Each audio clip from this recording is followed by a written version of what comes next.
Hello again and welcome to Arch Eats. My name is George Mahey. I'm Cheryl Bear. And today, Cheryl and I are going to discuss our favorite restaurants from the A-List issue. That's the once-a-year St. Louis Magazine issue that covers 300 winners across multiple categories. But today we're going to talk about restaurants. And not every restaurant. We're going to talk about the not-so-obvious ones. Cheryl calls them the deep cuts. I just love that. And we'll end up with a micro rant about a pre-dinner restaurant ritual that drives us crazy. This episode of Arch Eats is sponsored by the Repertory Theater of St. Louis. But first, some timely news about a barbecue restaurant that's just opening up. This is what we can't stop thinking about this week. George, expat Gerard Kraft's new place at City Foundry is extraordinary in every marker of that. It's an impressive space to look at. It's huge.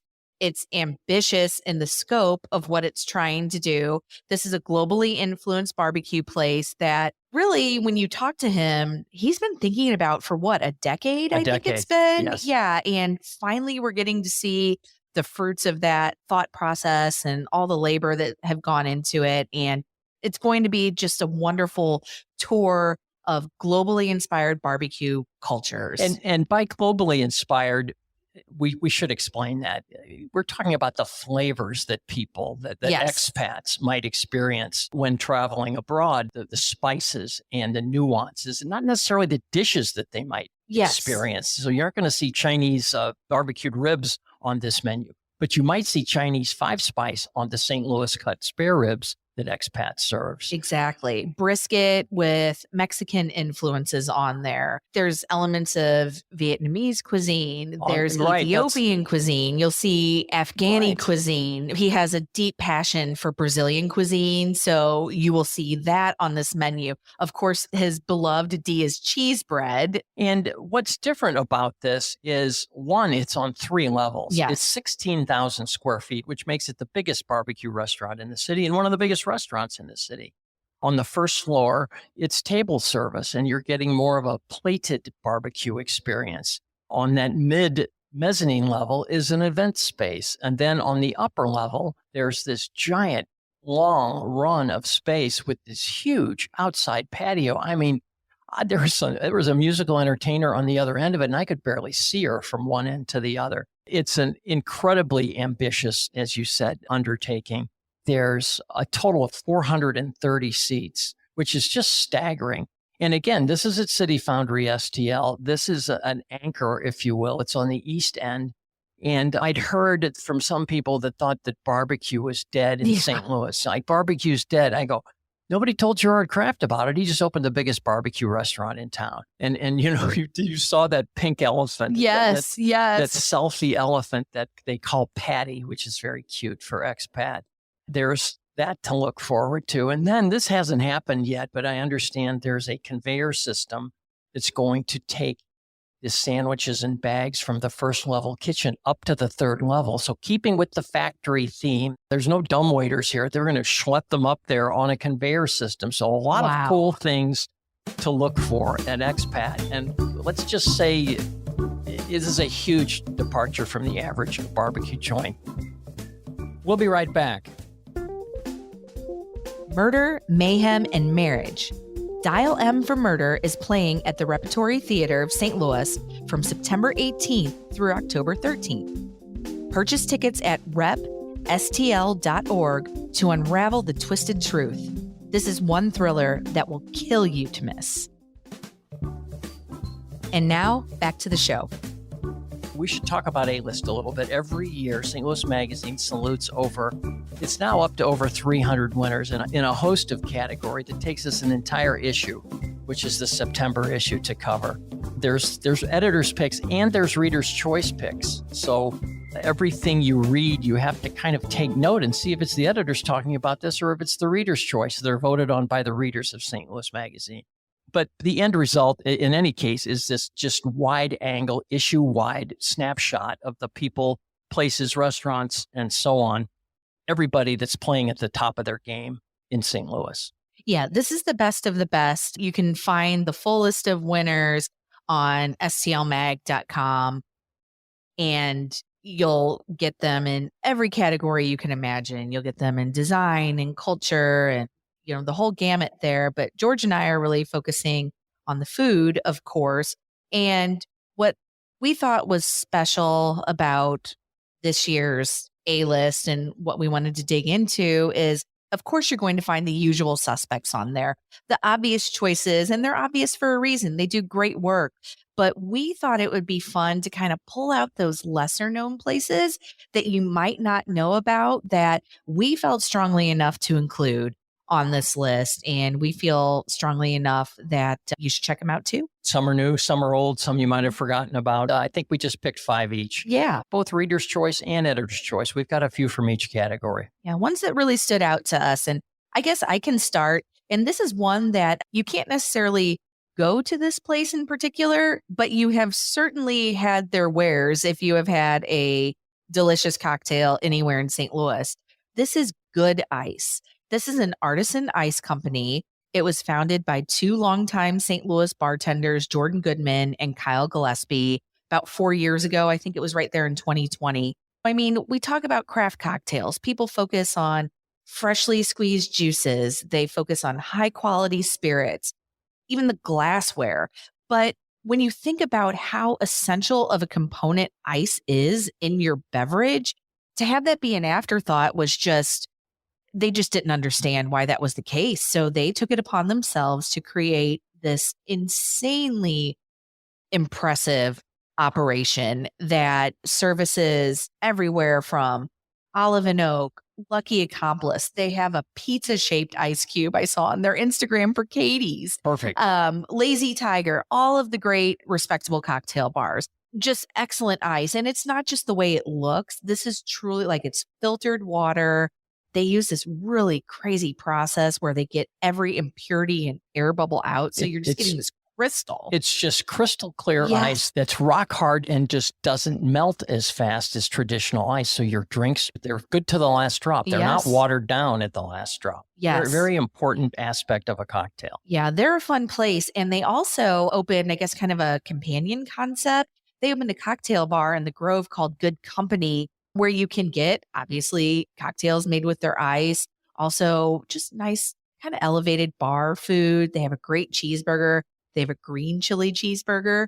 And George, I know you have some intel on a sister concept. Yeah. I mean, this place, though, we've gone from Good Ice to Good Company, and now they're adding an adjunct called Apery, as in aperitif. It's kind of a shortened form of that. They're taking a 600 square foot portion of their space, and they're turning it into an aperitivo and Amaro and wine bar. Oh, so fun. And it's a different entrance. It's a different set of menus. They say it's a different place. If you want Good Company, go to Good Company. If you want this place, go there. So they're really differentiating the two. I talked to them recently. They're opening by the end of September, and they're really some good, distinct, different food items. There's one that's got, he was telling me about red wine, braised beef cheek with fondue, Ooh. charred cabbage. Oh, what are you doing to me I right know. now? And then they do a house-baked focaccia with stracciatella, tomato confit, pine nut brittle, and orange. I'm so intrigued. I want to go there right now. It's teeny. It's 24 seats. It's kind of dark. It's like an old school wine bar.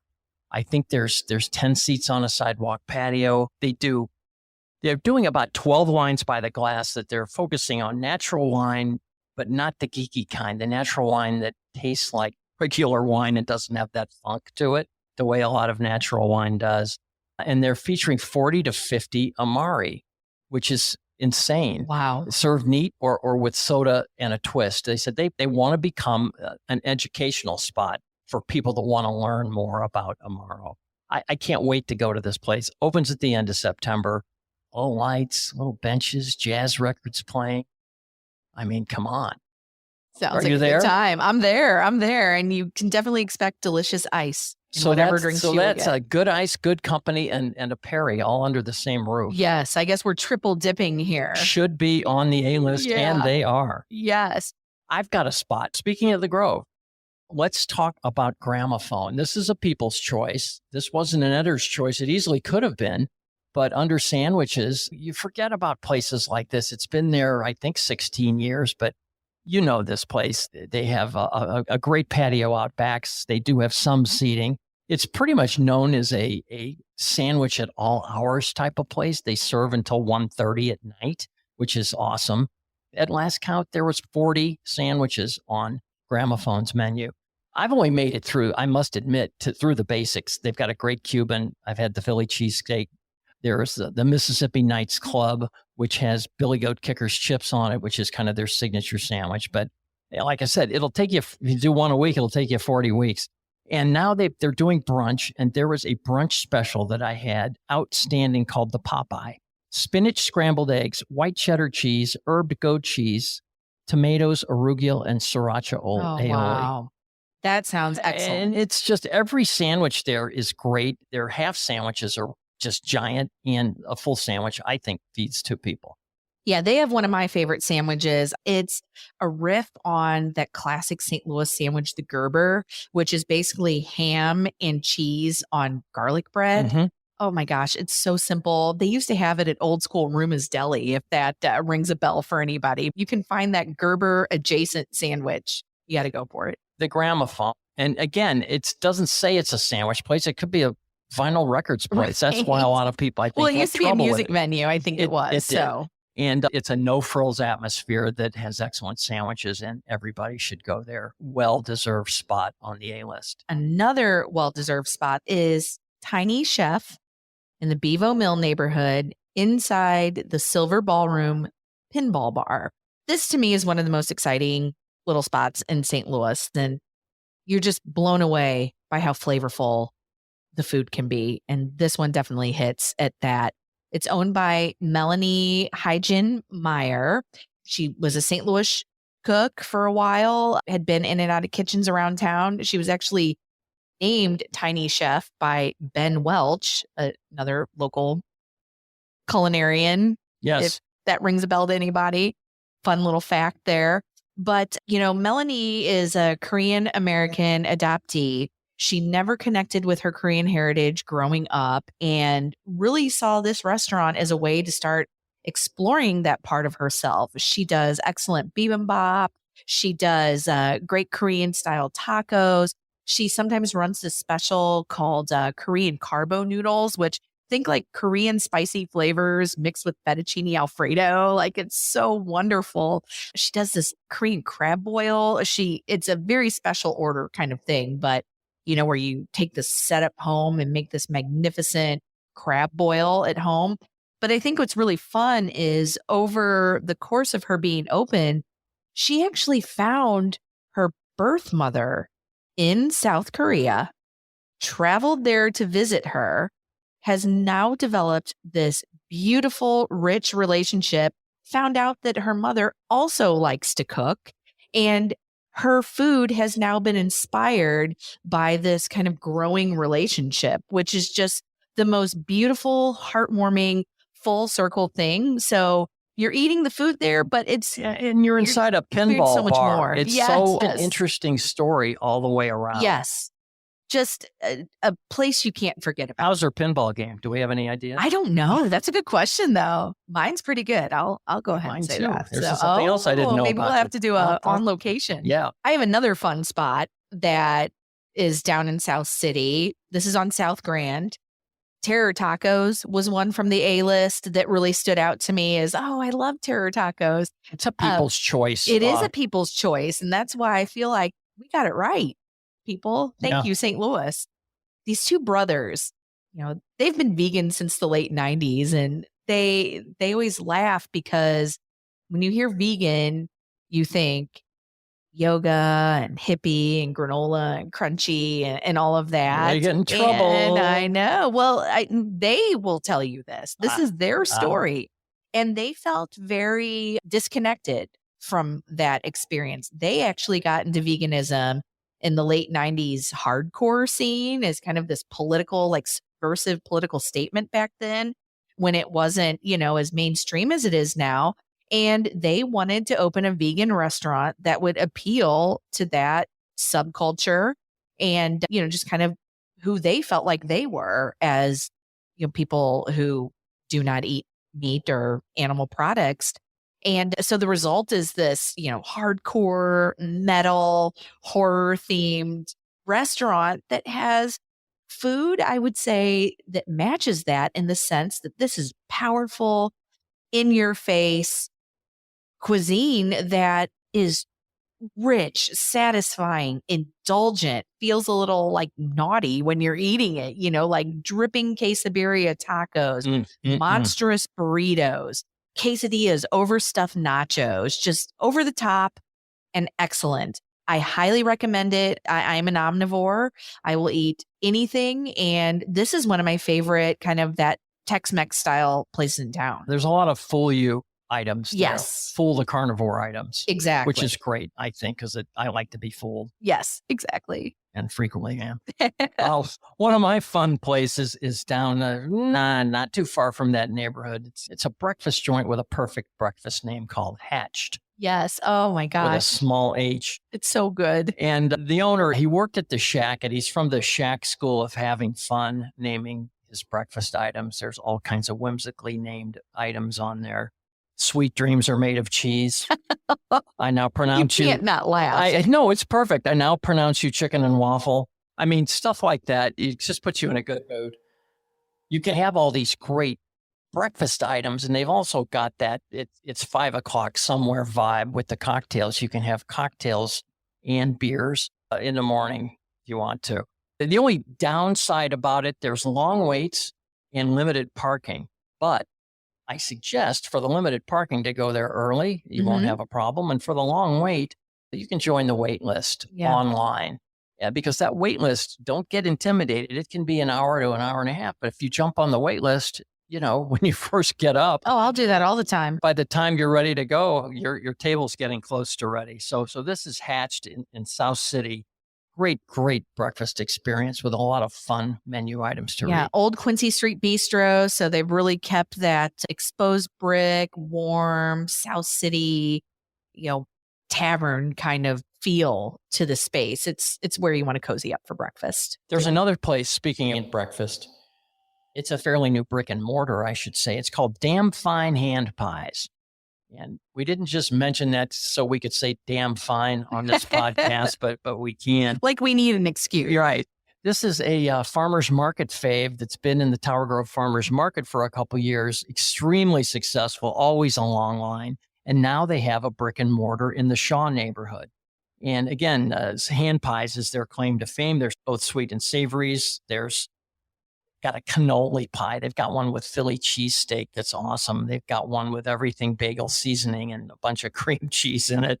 But their donuts are great too. They've got those sour cream old fashions, which is my absolute favorite donut. They've got a Boston cream pie donut. All their sweets and all their savories are delicious. Now that they have this brick and mortar, they can do sandwiches as well. Just an excellent space, an excellent product. Damn Fine Hand Pies. They're open Thursday through Monday, 8 to 2 p.m. And like any good bakery, they sell out. So I would get there early. The next one on my list has nothing to do with hand pies or baked goods or any of that. I guess you could call it damn fine fish, damn fine shrimp. This is Smoke and Kettle. And the reason this is an editor's choice. The reason I pulled this one for my deep cut is I think everyone knows about David and Megan Sandusky from Beastcraft Barbecue, but I don't think people know too much yet about this Smoke and Kettle concept that they're doing, which right now they have 2 spots over in Illinois. One of them is in the Knights of Columbus in O'Fallon, Illinois. The other one is in the Catholic War Veterans Post. I think it's Smithton, Illinois. So think of the way a brewery is, kind of like if there's a food service at a brewery, they kind of have partnered up in that sort of way. And, of course we think of them, we think of their great barbecue and you can get some of their barbecue there, but the thing to go there for, and we gave a particular shout out for this in A-List. I think we referred to them for their best batter. David Sandusky, the chef and co-owner, he nerded out in a way that you almost wonder, like, if he needs to talk to somebody, he went that far down the rabbit hole with this batter for his fish and his shrimp. But once you have it, you understand that the effort has paid off. He chased down the perfect batter. And I can't give you all of the secrets to it, but one of them is vodka. He actually puts vodka in there. Yeah. So, he went into everything like gluten content, boiling points of different liquids, all of this stuff. What we need to know is it results in a batter that is substantial, but not overwhelming, crisps up perfectly golden, and it stays crisp. It stays crisp forever. It doesn't soak up the moisture of the seafood and then just kind of get flabby or whatever. It gets these little crispies around the edges. And I think Unbelievable. He's got slightly different applications for this batter too. One is slightly different, so he really does keep you guessing. Yes, he does. does. And that whole vodka thing, my shrimp tempura batter has vodka in it. So I don't understand it, but I know, I don't know the chemical aspects of it, but it works. He does. He will tell you all about it if you go there and ask. I might just do that. Yeah, exactly. No, he says it tastes like one of the most terrible things you've ever tasted if you were to sample the batter before it's cooked. But so, don't try and go there and do shooters of batter, but just enjoy it in shrimp or cod form. Let's stay over in Illinois. There is a place called August the Mansion in O'Fallon. Anybody that's over in O'Fallon knows where it is. It's not exactly a hidden gem because this place was built in 1857, but it's been restored to this very, very cool restaurant, and they've restored it in kind of a light and bright way. Some of these, we've talked about them before. You can overdo it and you can have those heavy drapes and maroon walls, and it can just look like grandma's house. But this is exactly the opposite. And they've got this fresh approach to cuisine too that's just really refreshing. And the menu items are not that expensive. So you take a road trip over to August the Mansion and you can get a really good version of pollo a la brasa, which is kind of it's favorite. Kind of a dish that's having its moment. Rightfully so. And theirs is excellent. There's this orecchiette pasta that's got little chunklets of Italian style pork and those grilled Argentine red shrimp. Ooh. I don't know what makes those better. The texture is soft and they're like crawfish. Yes. Anyway, and it's this monster portion for $28. This is at August the Mansion. You've probably seen a photo of this. Their coup de grace is this filet mignon that's sitting on top of a pressed potato croquette, one of those layered croquettes. And that's sitting on a bed of spinach, which is sitting on some horseradish cream. Anyway, this is like a 4-inch tall entree. It's just beautiful. This place is really worth the road trip for anybody. Chef Jessica Hickman, who is formerly from the Niche Food Group, is watching the kitchen there. And I know I haven't confirmed this yet, but come late September, I know they're doing a weekend brunch. They've got an upstairs room that they will be, using for private parties. I don't think that's kicked in yet, but oh my gosh, they've got happy hour there. There's different areas to kind of hang out and have a cocktail, a nice covered gazebo, and then there's a spot by the fire pit out there. It's just totally idyllic country setting. Anyway, again, not far away, O'Fallon, and well worth the drive and well worth the A-list pick. Definitely. That was an editor's pick, by the way. Yeah, definitely a gem of the East Side for sure. If you know me, which I think you know me at this point. I do. I love barbecue. In particular, I love Texas style barbecue. So one of my editor's picks was Fourth City Barbecue, which is at the Fortune Teller Bar down on Cherokee Street. It's a window there. I feel like there's a theme with a lot of stuff at windows or something for this year's A-list. Well, this was for two concepts under one roof. Exactly. We've got Fortune Teller Bar and Fourth City Barbecue under the same roof. So that's how they got onto the A-list. So this is a husband and wife, Greg and Erica. They have been making a name for themselves in the St. Louis barbecue scene. Gosh, I guess for the last couple years. They started out during the pandemic as one of those like Instagram businesses where you would get kind of like a kit to take home with you. And then they've grown into this spot inside Fortune Teller. But their claim to fame is they do all wood fired. They do no gas assist whatsoever. And that sounds like some nerdy point or whatever, but Greg especially, like he kind of like Sandusky with the batter.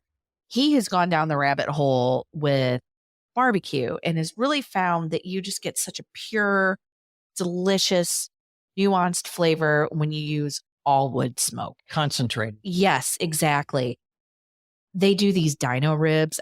To me, a beef rib would probably be on my, if I had a last meal on earth, it would contain a beef rib of some It's sort. like 2 last meals. I mean, it is exactly. Well, I'm going out with a bang, I guess, but theirs is ridiculous. Their brisket is fantastic. Their pulled pork is great. I love this place. They also do a lot of great side dishes. Erica, the wife and co-owner, she is the one who's in charge of the side dishes. She does this bacon fat fried rice that'll knock your socks off, all sorts of things. The sides rotate. You had me at bacon fat or fried rice. Exactly. So I'm good to go. Combine them. And I mean, does it get any better than that? You can also find them at Tower Grove Farmers Market on Saturdays.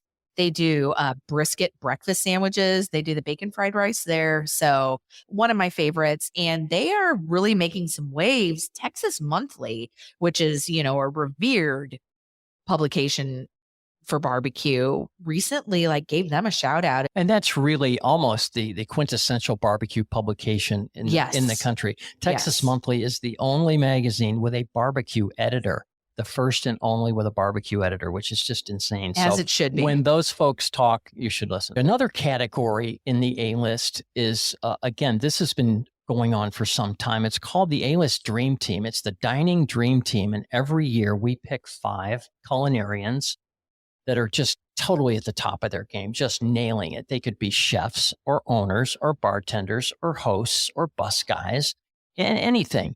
And it's kind of a random group of 5 people.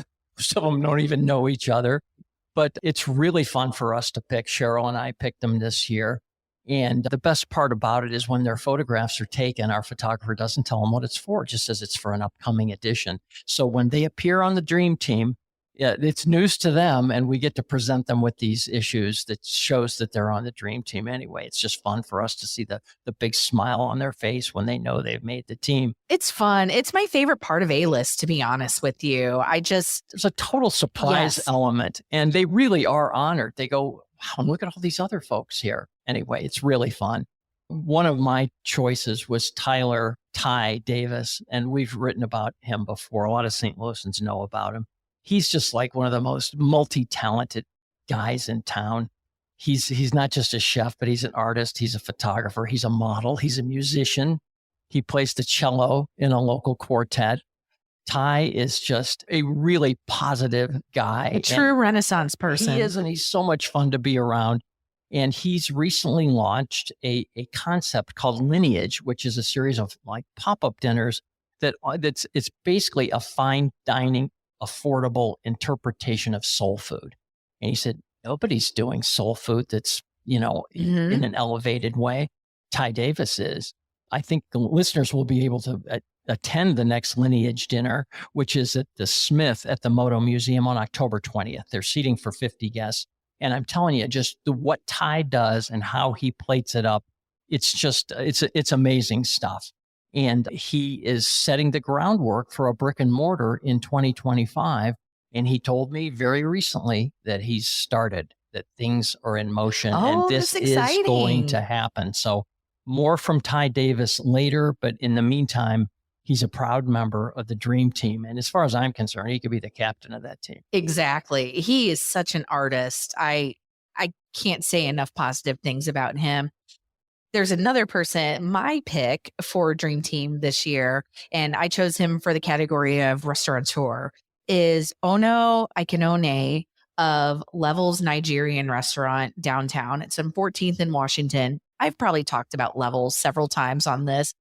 It's a great restaurant, delicious food, but Ono is not just a restaurant owner. It's not about the food. He really has just created this immersive, joyful experience of what it is like to dine in Nigeria. He has traditional artwork. He does video installations and music, and The decor is so lovely. And obviously the food is fantastic there. And he and his wife, Justice, have, they've kind of really had to go through it to get to the point where they opened their restaurant. This has been a long time dream for his. And, he faced some pretty significant hiccups, and that he has been able to keep striving in the midst of adversity throughout this.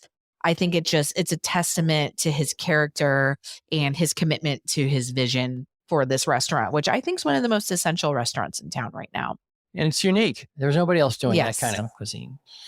So one of the categories on the A-list is the hidden gem category, which we didn't even touch on. I know where you're going with this. No, I'm going to do it on purpose. I'm going to ask listeners to go check it out.